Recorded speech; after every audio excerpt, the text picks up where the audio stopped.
Hello, नमस्कार दोस्तों। कैसे हो आप सब लोग। मैं हूं मुकेश जांगीड़ और आप देख रहे हैं मेरे यूट्यूब चैनल मैथ्स टैग।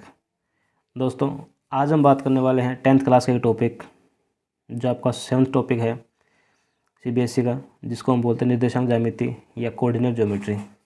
आज हम उसी के बारे में बात करने वाले हैं। तो चलिए लेक्चर शुरू करते हैं। देखिए, हमारे जो प्रश्नावली है या आपका जो टॉपिक है उसका नाम है निर्देशांक ज्यामिति। तो देखिए, जो हमारे पास यहाँ पर नाम है एक निर्देशांक। निर्देशांक का मतलब क्या होता है कि जैसे हमारे पास कोई भी पॉइंट होता है आपके पास 2D के अंदर, मतलब द्विविमीय तल में, उसकी स्थिति को हमें बताने के लिए, जो उसकी क्या स्थिति है उसको बताने के लिए हमें जो निर्देशांक मिलते हैं वो उसकी वास्तविक स्थिति को पता लगाते हैं उसका। ठीक है, तो जैसे हमारे पास ये द्विविमीय तल है, जैसे मैंने माना कि ये हमारे पास एक्स एक्स है और ये हमारे पास वाई एक्स है। जैसे मैंने यहाँ पर कोई पॉइंट माना है 2,3, पॉइंट माना मैंने 2,3। तो देखिए, जैसे मेरे पास ये मैंने माना कि ये वाला पॉइंट P है और इसके निर्देशांक आपको दिए गए 2,3। निर्देशांक देखिए, जब भी हम लिखते हैं तो सबसे पहले हमें x वाली वैल्यू लिखनी पड़ती है। मतलब यदि हमारे पास कोई पॉइंट है, उसके निर्देशांक यदि 2,3 है, तो मतलब वहाँ पर जो 2 है वो सबसे पहले x की वैल्यू होती है, क्योंकि निर्देशांक लिखने का जो हमारे पास तरीका होता है उसमें x वाली वैल्यू पहले लिखते हैं और y वाली जो वैल्यू होती है वो आपके बाद में लिखते हैं। जैसे यहाँ पर मेरे पास ये है 2,3, तो इसका मतलब जो 2 है वो किसकी वैल्यू है, x की वैल्यू है, और जो 3 है वो किसकी वैल्यू होगी, हमारे पर y की वैल्यू होगी। ठीक है, तो देखिए, जैसे हमारे पास x की वैल्यू यहाँ पर 2 है, तो इसका मतलब क्या हो जाएगा, x की वैल्यू यहाँ पर 2 है, तो ये x की वैल्यू यहाँ पर 2 वाली ये है, और y की वैल्यू 3 है, तो ये हो जाएगा इसमें y की वैल्यू 3। इसमें देखिए मेरे पास जो टॉपिक में देखो, मतलब ये जो मैंने यहाँ पर इतना सा डायग्राम बनाया मैंने निर्देशांक का, इसमें देखिए आपसे क्वेश्चन एग्जाम में किस प्रकार पूछ सकता है। जैसे आपसे सब ये पूछ सकता है कि इसकी भुज और कोटि क्या है। तो देखिए, भुज, जो हमारे पास भुज होता है उसे हम एक्स निर्देशांक को बोलते हैं। एक्स निर्देशांक का मतलब क्या होता है, हमारे पास भुज होता है। एक्स निर्देशांक का मतलब क्या होता है, हमारे पास भुज। और जो हमारे पास कोटि होती है उसको बोलते हैं वाई निर्देशांक। वाई निर्देशांक ऐसी कोटि है। तो एग्जाम में मतलब आपको कोई बिंदु देकर आपसे ये पूछ सकता है इसमें कि इसकी भुज की ऐसी कोटि क्या है। तो आपको देखिए, इसमें ध्यान ये रखना आपको कि जो एक्स निर्देशांक होगा, मतलब जो आपके पास एक्स की वैल्यू होगी वो भुज होती है, और जो हमारे पास वाई की वैल्यू होती है वो होती है इसमें कोटि। ठीक है, तो एक तो हमसे एग्जाम में इस प्रकार क्वेश्चन पूछ सकता है ये वाला। एक आपको इसमें क्वेश्चन आपको ये पूछ सकता है कि जैसे कोई मैंने आपको यहाँ पर पॉइंट दिया कि 2,3 है, तो आपसे इसमें ये पूछ सकता है कि ये जो मेरे पास पॉइंट है इसकी एक्स निर्देशांक से इसकी दूरी कितनी है और इसकी वाई निर्देशांक से इसकी दूरी कितनी है। देखिए, इसको देखो समझने का, देखो बिल्कुल ही हमारे पास सिंपल सा तरीका है। यदि मैं आपको बिल्कुल शॉर्ट में बताऊं तो देखिए, वैसे इसको पहले समझना है, फिर आपको बताऊंगा शॉर्ट के अंदर कि इसको हम कैसे फाइंड आउट कर सकते हैं। देखिए, एक्स की वैल्यू यहाँ पर कितनी है, 2 है, तो मतलब यहाँ पर ये एक्स की वैल्यू 2 है, तो यहाँ पर जैसे एक्स की वैल्यू 1 होगी, फिर यहाँ पर कितनी होगी, 2 होगी, तो यहाँ पर एक्स की वैल्यू 2 है। ठीक है, तो देखिए ये जो हमारे पास वाई निर्देशांक है ये वाला, ये जो हमारे पास क्या है, वाई निर्देशांक। तो देखिए ये जो इसमें दूरी कितनी है, 2 है, तो ये वाली दूरी भी यहाँ पर कितनी होगी, 2 होगी। तो मतलब यहाँ पर वाई निर्देशांक से इस बिंदु की दूरी कितनी होगी, 2 होगी। इसी प्रकार जैसे हमारे पास यहाँ पर वाई की वैल्यू कितनी है, 3 है, तो जैसे ये 1, ये 2 और ये 3, तो ये जो पॉइंट हमारे पास P है उसकी एक्स निर्देशांक से देखिए दूरी कितनी है, ये 1, ये 2 और ये 3, मतलब ये दूरी कितनी है यहाँ पर 3 है। तो उसी प्रकार ये जो दूरी होगी इसमें वो भी कितनी हो जाएगी, इसमें 3 होगी। ठीक है, तो देखिए इसको सिंपल यदि मैं आपको शॉर्ट में बताऊं तो यदि आपको किसी भी बिंदु की दूरी पूछे किसी भी अक्ष से, मतलब या तो पूछे आपसे एक्स अक्ष से या फिर आपको पूछे वाई अक्ष से, तो आपको अपोजिट बताना है। अपोजिट का मतलब यदि आपको दूरी पूछ रहा है एक्स अक्ष से तो आपको वाई वाली वैल्यू बतानी है। यदि दूरी पूछ रहा है आपको एक्स अक्ष से तो किसका मान लिखोगे आप, वाई का मान, क्योंकि एक्स अक्ष से दूरी क्या हो जाएगी, इसकी 3 हो जाएगी। इसी प्रकार यदि आपको दूरी पूछ रहा है वाई अक्ष से तो वो कितनी हो जाएगी, इसमें एक्स वाली वैल्यू, एक्स वाली वैल्यू यहाँ पर कितनी है, 2 है। तो ध्यान आपको उसमें ये रखना है कि जिस भी अक्ष से आपको दूरी पूछे तो हमें उसकी अपोजिट वैल्यू लिखनी है। अपोजिट वैल्यू का मतलब यदि आपको वाई अक्ष से दूरी पूछ रहा है तो एक्स वाला मान लिख दो, और यदि आपको एक्स अक्ष से दूरी पूछ रहा है तो वाई वाला मान लिख दो वहाँ पर आप, वो उसके अक्षों से दूरी हो जाएगी इसकी। ठीक है, तो एक हमारे पास क्वेश्चन इसमें इस प्रकार का बन सकता है। अब जो हमारे पास यहाँ पर एक टॉपिक होता है दूरी सूत्र, जो आपका 7.1 आपका जो चैप्टर है उसमें जो भी आपके सारे क्वेश्चंस हैं वो किससे हम सोल्व होंगे, आपके दूरी सूत्र सोल्व होंगे। जैसे देखिए, दूरी सूत्र हमारे पास क्या है, जैसे मेरे पास यहाँ पर कोई रेखाखंड है, ये मैंने माना ए माना इसको बिंदु, और इसको मैंने बिंदु बी माना। ये मेरे पास बिंदु ए है और ये वाला बिंदु मेरे पास क्या है, बी है। बिंदु ए के निर्देशांक मैंने क्या माने हैं, x1, y1 माने और बिंदु बी के निर्देशांक मैंने क्या माने हैं x2, y2 माने। ठीक है। यदि आपको ए से लेकर बी की दूरी ज्ञात करनी हो या बी से लेकर ए की दूरी ज्ञात करनी, देखिए दूरी हमेशा सेम ही होगी। दूरी का मतलब यहाँ पर जो पॉइंट ए से पॉइंट बी की दूरी है वही पॉइंट बी से लेकर पॉइंट ए की दूरी होगी।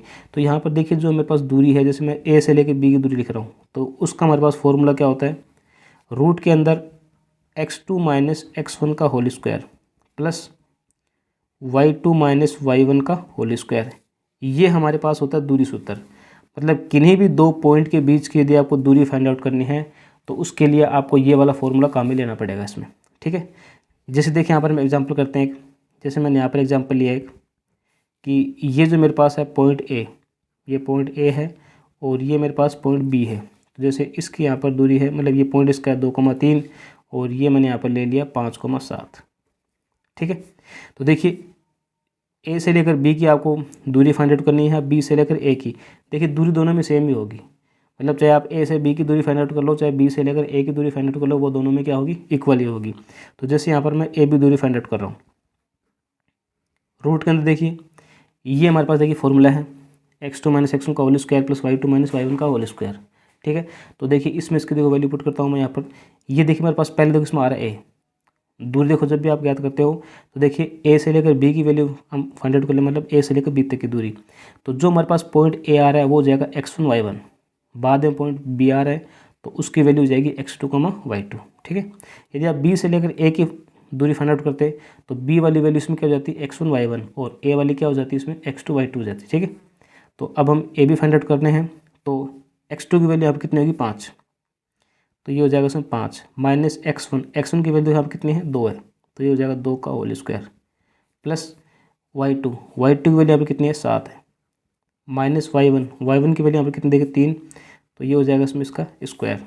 तो A B equals to root के अंदर 5 माइनस 2 3, तो 5 में से 2 गए 3 बच गए, 3 का स्क्वायर कितना होता है यहाँ पर 9 होता है, प्लस उसी प्रकार 7 में से गए 3 तो कितने बच गए 4, 4 का स्क्वायर इसमें क्या होता है 16।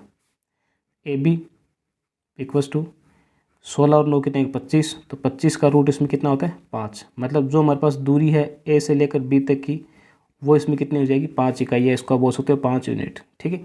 तो देखिए इस प्रकार देखिए हम किसी भी मतलब जो आपको दो पॉइंट आपको दिए गए तो उनके बीच की दूरी हम फाइंड आउट कर सकते हैं, मतलब इसी से केवल। ये हमारे पास एक ही फॉर्मूला है।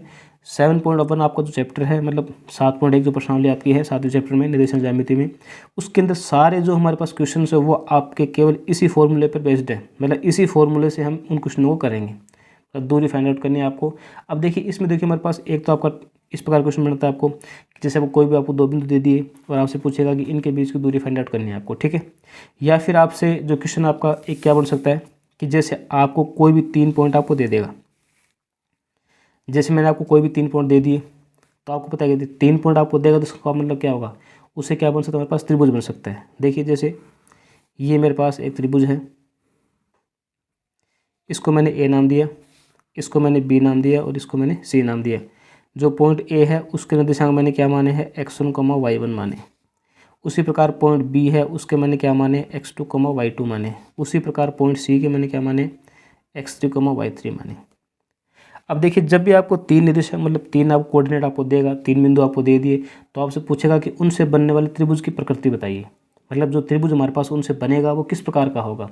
अब देखिए त्रिभुज हमारे पास देखिए यहाँ पर 2 प्रकार के या 3 प्रकार के आप हो सकते हैं दूरी सूत्र के आधार पर। देखिए यदि आपको पता है एक होता है हमारे पास देखिए समबाहु त्रिभुज, एक हमारे पास क्या होता है समबाहु त्रिभुज, दूसरा हमारे पास क्या होता है समद्विबाहु त्रिभुज, समद्विबाहु त्रिभुज, और एक होता है हमारे पास विषमबाहु त्रिभुज, या और चौथा हमारे पास होता है समकोण त्रिभुज।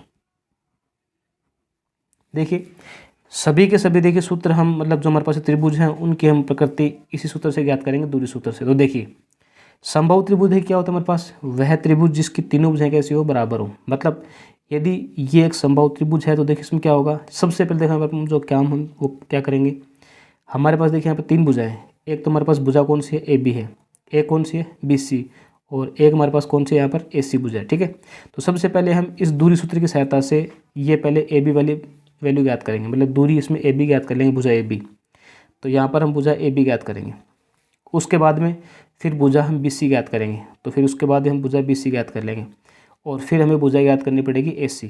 इस प्रकार दूरी सूत्र से हम क्या करेंगे, दूरी सूत्र लगाकर एक बार इन दोनों में हमने AB ज्ञात कर ली, फिर इनमें लगा देंगे हम तो BC फाइंड आउट हो जाएगी आपको, फिर हम AC में लगा देंगे तो फिर आपको यहाँ से AC फाइंड आउट हो जाएगी।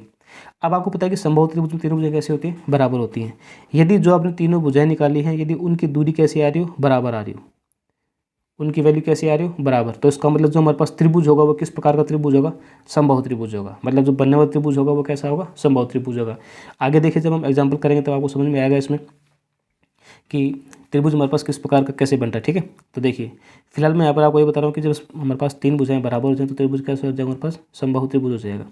उसी प्रकार जब हमारे पास समद्विबाहु त्रिभुज बने, तो समद्विबाहु का मतलब क्या होता है कि दो भुजाएं बराबर हो, मतलब कोई भी दो भुजाएं वहाँ पर क्या होंगी, बराबर होंगी। देखिए यहाँ पर हम वही काम करेंगे, यहाँ पर एक बार हम भुजा AB फाइंड आउट करेंगे, फिर एक बार हम भुजा BC फाइंड आउट करेंगे दूरी सूत्र से ही, और एक बार हम भुजा AC फाइंड आउट करेंगे दूरी सूत्र से। AB फाइंड आउट कर लेंगे, BC फाइंड आउट कर लेंगे और फिर हम AC फाइंड आउट कर लेंगे। यदि देखिए समद्विबाहु त्रिभुज का मतलब इसमें क्या होगा कि कोई भी दो भुजा बराबर होनी चाहिए। अब ये जरूरी नहीं कि इसमें कि AB BC के बराबर हो, मतलब कोई सी भी जो हमारे पास तीन भुजाएं आ रही हैं उनमें से कोई भी दो बराबर होंगी, या तो AB की वैल्यू BC के बराबर हो जाए, या BC की वैल्यू AC के बराबर हो जाए, या फिर AB की वैल्यू किसके बराबर हो जाए, AC के बराबर हो जाए। तो यदि दो भुजाएं बराबर आ रही हैं और एक भुजा अलग आ रही है तो इसका मतलब क्या हो जाएगा, जो बनने वाला त्रिभुज होगा हमारे पास वो कैसा होगा, समद्विबाहु त्रिभुज होगा, वो त्रिभुज होगा हमारे पास समद्विबाहु। इसी प्रकार यदि त्रिभुज हमारे पास विषमबाहु है तो विषमबाहु का मतलब क्या होता है आपको पता होगा कि जिसकी तीनों भुजाएं कैसी हों, अलग अलग हो। मतलब दूरी सूत्र से हम AB फाइंड आउट कर लेंगे, BC फाइंड आउट कर लेंगे और AC फाइंड आउट कर लेंगे। तीनों भुजाएं हमने फाइंड आउट कर ली। यदि तीनों भुजाएं अलग अलग हो, मतलब कोई भी भुजा समान नहीं है, तीनों की तीनों भुजाएं हमारे पास क्या हो रही हैं, अलग अलग आ रही हैं, इसका मतलब क्या हो जाएगा, हमारे पास जो बनने वाला त्रिभुज है वो कैसा होगा, विषमबाहु त्रिभुज होगा। अब देखिए समकोण त्रिभुज, यहाँ पर भी देखिए हम सबसे पहले दूरी फाइंड आउट करेंगे। एक बार हम भुजा AB की दूरी फाइंड आउट कर लेंगे, एक बार भुजा BC की दूरी फाइंड आउट कर लेंगे और एक बार फिर भुजा AC की दूरी फाइंड आउट कर लेंगे। तीनों भुजाएं हमने फाइंड आउट कर ली दूरी सूत्र से। अब देखिए समकोण त्रिभुज कब होगा, समकोण त्रिभुज वो होता है जिसमें पाइथागोरस प्रमेय लागू होती हो, जिसमें पाइथागोरस प्रमेय क्या होती हो, लागू होती हो। अब देखिए जो हमने यहाँ पर भुजा फाइंड आउट की है AB, तो फिर हम क्या करेंगे, AB का स्क्वायर करेंगे, AB का हम क्या कर देंगे, स्क्वायर, फिर हम कर देंगे BC का स्क्वायर और फिर हम क्या कर देंगे, AC का स्क्वायर। जैसे सपोज दैट कि जैसे मेरे पास AB की जो वैल्यू है जैसे मतलब वो कितने आ रही है, अंडर रूट के अंदर जैसे 7 आ रही है। ठीक है, तो यदि मैं AB का स्क्वायर करूँगा तो उसकी वैल्यू क्या हो जाएगी, √7 का स्क्वायर, मतलब वो इसमें क्या हो जाएगा, 7 हो जाएगा। ठीक है, तो इस प्रकार फिर हम क्या करेंगे, इन तीनों का स्क्वायर फाइंड आउट कर लेंगे। दूरी सूत्र से हमने पहले भुजा AB फाइंड आउट कर ली, फिर हमने BC फाइंड आउट कर ली और फिर हम क्या कर लेंगे, AC फाइंड आउट कर लेंगे। फिर हम उन सबका स्क्वायर कर देंगे। फिर उनका स्क्वायर करने के बाद में क्या होगा, देखिए यहाँ पर हमारे पास एक रिलेशन बनेगा, मतलब किन्हीं भी दो साइड्स का जो स्क्वायर होगा वो तीसरी साइड के इक्वल होगा। मतलब या तो इन दोनों का जो सम होगा वो इसके इक्वल होगा, या फिर इन दोनों का जो सम होगा वो किसके इक्वल होगा, इसके इक्वल होगा, या फिर इन दोनों का जो सम होगा वो इसके इक्वल होगा। मतलब किन्हीं भी दो साइड्स का जो सम है वो किसके बराबर हो, तीसरी साइड के बराबर हो जाए। किन्हीं भी दो भुजाओं का योग तीसरी भुजा के बराबर हो जाए तो जो बनने वाला हमारे पास जो त्रिभुज होगा वो कैसा होगा, समकोण त्रिभुज होगा। ठीक है, तो देखिए जब भी आपको 3 पॉइंट आपको दे तो उसके लिए फिर हमें ये वाला काम करना पड़ेगा। सबसे पहले हम दूरी सूत्र से तीनों भुजाओं की वैल्यू फाइंड आउट कर लेंगे और फिर जो मैंने आपको अभी बताया आपको ये, उसके आधार पर हम उसका निर्धारण कर देंगे त्रिभुज का, कि त्रिभुज हमारे पास बनने वाला इस प्रकार का होगा। तो देखिए यहाँ पर देखिए हम इसको एग्जाम्पल से समझते हैं। जैसे देखिए मैंने यहाँ पर एक त्रिभुज लिया, जैसे मैंने यहाँ पर एक त्रिभुज लिया है, ये मैंने माना पॉइंट A, ये मैंने माना पॉइंट B और इसको मैंने मान लिया पॉइंट C। देखिए जो पॉइंट हमारे पास A है उसकी वैल्यू मैं क्या मान रहा हूँ, उसके निर्देशांक 1,2 मान रहा हूँ, इसके मान रहा हूँ मैं 3,4 और जैसे इसके माने मैंने 5,6 माने। कोई अल्टरनेट मैंने एग्जाम्पल ले लिया अपने मन से ही। ठीक है, तो देखिए इसके आधार पर देखिए हम इसको इसका निर्धारण करेंगे जो हमारे पास त्रिभुज बनने वाला है ABC त्रिभुज वो किस प्रकार का, कि समबाहु है, विषमबाहु है, समद्विबाहु है, फिर आपके पास समकोण त्रिभुज है। तो देखिए दूरी सूत्र आपको पता है, दूरी सूत्र हमारे पास ये वाला है।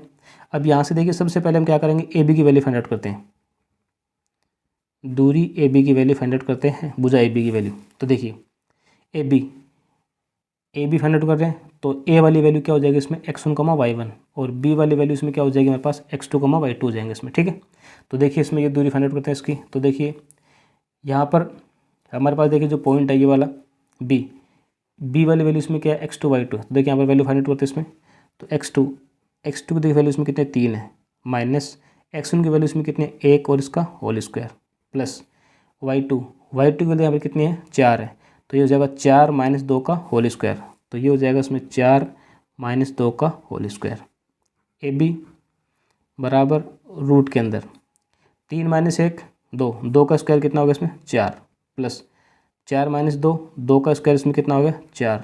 तो देखिए जो ए बी है उसकी देखिए वैल्यू कितनी मिल गई आपको, √8। एक बार इसको हम यहीं छोड़ते हैं, उसको √8 को, मतलब ए बी की वैल्यू यहाँ पर कितनी मिल गई हमें, √8 मिल चुकी है। अब देखिए यहाँ पर हम किसकी वैल्यू फाइंड आउट करेंगे, बी सी की वैल्यू फाइंड आउट करते हैं उसी दूरी सूत्र से। तो बी सी के लिए x1 y1 बी वाली वैल्यू और सी वाली वैल्यू क्या हो जाएगी इसमें, x2 y2 हो जाएगी। ठीक है, तो x2 माइनस x1 का होल स्क्वायर, तो मतलब 5 माइनस 3 का होल स्क्वायर और प्लस क्या हो जाएगा 6 माइनस 4 का होल स्क्वायर। तो 5 माइनस 3 का होल स्क्वायर और प्लस इसमें क्या हो जाएगा 6 माइनस 4 का होल स्क्वायर। तो देखिए बी सी बराबर रूट के अंदर 5 माइनस 3 2, 2 का स्क्वायर इसमें क्या हो जाएगा 4 प्लस 6 माइनस 4 2, 2 का स्क्वायर इसमें क्या हो जाएगा 4। तो देखिए बी सी है जो हमारे पास, उसकी देखिए वैल्यू कितनी मिल गई आपको, वही √8। तो बी सी की वैल्यू फिर से कितनी मिल रही है आपको, √8 मिल रही है। इसी प्रकार देखिए अब हम ए सी की वैल्यू फाइंड आउट करते हैं दूरी सूत्र से। तो देखिए जो हमारे पास ए है वो हो जाएगा इसमें x1 y1 और सी हो जाएगा इसमें x2 y2 हो जाएगा इसमें। ठीक है, तो देखिए 5 माइनस 1 का होल स्क्वायर और प्लस क्या हो जाएगा 6 माइनस 2 का होल स्क्वायर। तो देखिए ये आपको मिल जाएगा इसमें 5 माइनस 1 का होल स्क्वायर प्लस 6 माइनस 2 का whole square, x2 minus x1 का whole square plus y2 minus y1 का होल स्क्वायर। तो देखिए ए सी 5 माइनस 1 4, 4 का स्क्वायर 16 प्लस 6 माइनस 2 4, 4 का स्क्वायर इसमें कितना हो गया 16। तो देखिए ए सी बराबर ये देखिए कितना मिल रहा है आपको, √32। कितना मिल रहा है आपको, ये √32, 16 हो गया इसमें। अब देखिए हमारे पास हम देखें, अब तीनों वैल्यू फाइंड आउट कर ली हैं। ए बी की देखिए जो वैल्यू है वो इसमें कितनी मिली थी हमें, √8 मिली थी। बी सी की देखिए वैल्यू में कितनी मिली थी, √8। उसी प्रकार ए सी की जो आपको वैल्यू है वो इसमें कितने मिल गई आपको, √32। तो देखिए इसमें देख सकते हो आप, जो हमारे पास देखिए हमने तीनों भुजाएं फाइंड आउट की है उसमें देखिए ये जो दोनों भुजाएं हमारे पास वो कैसी हैं, बराबर है। ये दोनों भुजाएं कैसे आ रही है, इसमें बराबर आ रही हैं। तो जब मैंने आपको बताया कि जब भी हमारे पास किसी त्रिभुज के अंदर दो भुजाएं बराबर हों तो वो त्रिभुज कैसा होता है, समद्विबाहु त्रिभुज होगा। तो यहाँ पर जो हमारे पास त्रिभुज बन रहा था ए बी सी, तो यहाँ पर हम क्या लिख देंगे, अतः जो त्रिभुज ए बी सी होगा वो कैसा होगा, एक समद्विबाहु त्रिभुज होगा। कैसा होगा, समद्विबाहु त्रिभुज, क्योंकि उसकी दो भुजाएं कैसी हमारे पास समान आ रही हैं। यदि इसमें तीनों भुजाएं बराबर आती तो त्रिभुज कैसा होता हमारे पास, समबाहु होता, और तीनों भुजाएं इसमें अलग अलग आती तो कैसा होता हमारे पास त्रिभुज, ये विषमबाहु होता। ठीक है, तो इस प्रकार देखिए आपको मतलब कोई भी आपको जो ये 3 पॉइंट आपको दे दे और उनसे बनने वाला त्रिभुज आपको पूछे कि बताइए त्रिभुज किस प्रकार का है, तो इस प्रकार हम दूरी सूत्र की सहायता से किसी भी त्रिभुज की प्रकृति का निर्धारण कर सकते हैं इसमें कि त्रिभुज हमारे पास बनने वाला किस प्रकार का होगा। अब देखिए ये तो बात हुई हमारी 3 पॉइंटों की। जब आपको उसमें 4 पॉइंट दे दे आपको, तो आपको पता है कि 4 पॉइंट से बनने वाली आकृति हमारे पास क्या होती है, एक चतुर्भुज होती है। क्या होता है हमारे पास, एक चतुर्भुज। तो चतुर्भुज में देखिए 4 पॉइंट आपके होंगे, जैसे देखिए यहाँ पर देखिए मेरे पास चतुर्भुज है, मैंने यहाँ पर लिया है मैंने कि ये इसका पॉइंट ए है, ये पॉइंट बी है, ये पॉइंट सी है और ये पॉइंट इसमें क्या है, डी है। ABCD में इसके पॉइंट मान लिए। अब देखिए वही दूरी सूत्र से देखिए हम क्या करेंगे, सबसे पहले देखिए इसके साइड्स फाइंड आउट करेंगे इसमें। तो देखिए ए बी, दूरी सूत्र से पहले हम क्या ज्ञात करेंगे, इसकी ए बी भुजा, फिर ज्ञात करेंगे इसकी बी सी भुजा, और फिर सी डी, और फिर ज्ञात करेंगे इसमें ए डी भुजा इसकी। दूरी सूत्र से हम सबसे पहले मतलब जिस प्रकार इसमें त्रिभुज में फाइंड आउट किया हमने, दूरी सूत्र से पहले हम इसकी side A B find out कर लेंगे, फिर बी सी फाइंड आउट कर लेंगे, फिर सी डी फाइंड आउट कर लेंगे, और फिर इसमें वो ए डी या डी ए फाइंड आउट कर लेंगे। तो देखिए और फिर उसके बाद में हम क्या करेंगे, देखिए इसमें बनने वाले 2 विकर्ण होंगे आपके, बनने वाले क्या होंगे इसमें 2 विकर्ण। एक देखिए इसमें विकर्ण हमारे पास कौन सा होगा, ए सी होगा, और एक इसमें विकर्ण कौन सा होगा हमारे पास, बी डी होगा। तो देखिए यहाँ पर फिर हम ज्ञात करेंगे विकर्ण ए सी और विकर्ण बी डी। विकर्ण ए सी फाइंड आउट करेंगे और यहाँ पर फिर हम विकर्ण बी डी फाइंड आउट कर लेंगे। अब देखिए 9th क्लास में देखिए आपने पढ़ा होगा कि चतुर्भुज हमारे पास देखिए किस प्रकार के मतलब अलग अलग प्रकार के होते हैं, जिसमें से एक होता है हमारे पास वर्ग होता है, एक समचतुर्भुज होता है, एक आयत होता है, एक समांतर चतुर्भुज होता है, और एक हमारे पास समलंब होता है। और मतलब इस प्रकार के देखिए आपने पढ़े होंगे चतुर्भुज। ठीक है, तो देखिए यदि ए बी सी डी एक आयत हो, क्या हो, आयत, यदि ABCD एक आयत है तो आपको पता है कि आयत की जो हमारे पास प्रॉपर्टी होती है वो क्या होती है कि आयत में सम्मुख भुजाएं बराबर होती हैं। आयत में क्या होती है, सम्मुख भुजाएं बराबर होती हैं और दोनों विकीर्ण होंगे वो कैसे होते हैं, समान लंबाई के होते हैं। विकीर्ण हमेशा आयत में बराबर होते हैं। ठीक है, तो देखिए हमारे पास ये जो आकृति है इसमें देखिए हमारे पास सम्मुख भुजाएं इसमें कौन कौन सी हैं, एक तो AB है और एक CD है। यदि ABCD एक आयत होता तो इसमें जो भुजा AB है उसकी वैल्यू किसके बराबर आती, CD के बराबर आती। पहली बात तो ये, और जो हमारे पास इसकी भुजा है BC उसकी वैल्यू किसके बराबर आती, AD के बराबर आती। तो ये BC होना चाहिए था AD के बराबर। आयत में दोनों विकर्ण बराबर होते हैं तो जो हमारे पास विकर्ण था AC, विकर्ण AC उसकी वैल्यू किसके बराबर आती, विकर्ण BD के बराबर आती इसमें। तो ये हमारे पास विकर्ण BD के बराबर होता। यदि ऐसा इसमें होता कि सम्मुख भुजाएं बराबर होती और जो हमारे पास दोनों विकीर्ण होते हैं वो इसमें कैसे होते, बराबर होते, तो जो बनने वाला हमारे पास आकृति होगी वो हम क्या लिखेंगे इसमें कि हाँ ये एक आयत होगा, क्योंकि आयत के हमारे पास गुणधर्म क्या होते हैं, सम्मुख भुजाएं बराबर और दोनों विकीर्ण क्या होते हैं इसमें बराबर होते हैं।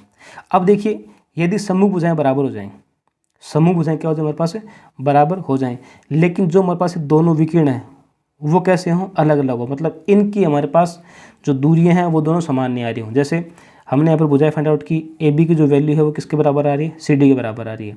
BC की वैल्यू किसके बराबर आ रही है, AD के बराबर। मतलब यहाँ पर सम्मुख भुजाएं हैं, आमने सामने भुजाएं वो कैसे आ रही है, बराबर आ रही है, लेकिन दोनों विकीर्ण आपके अलग अलग आ रहे हैं, उनकी लंबाइयाँ असमान हैं। तो फिर इस कंडीशन में जो हमारे पास ABCD है वो क्या होगा, एक समांतर चतुर्भुज होगा। क्या होगा, समांतर चतुर्भुज होगा फिर एक आपके पास वो। क्यों, क्योंकि आयत में और समांतर चतुर्भुज में देखिए जो हमारे पास मुख्य रूप से जो फर्क होता है वो आपका दो इसमें अंतर होते हैं। कौन कौन से, आयत का प्रत्येक कोण 90 डिग्री का होता है, जबकि समांतर चतुर्भुज का कोई भी कोण 90 डिग्री का नहीं होता। एक तो दोनों में मुख्य अंतर आपका ये होता है। दूसरा, इनके विकर्ण का अंतर होता है। आयत में दोनों विकर्ण बराबर होते हैं, जबकि समांतर चतुर्भुज में दोनों विकर्ण बराबर लंबाई के नहीं होते। ये दो हमारे पास मुख्य रूप से अंतर होते हैं आयत में और समांतर चतुर्भुज में। ठीक है, तो उन्हीं को यहाँ पर लागू करेंगे हम।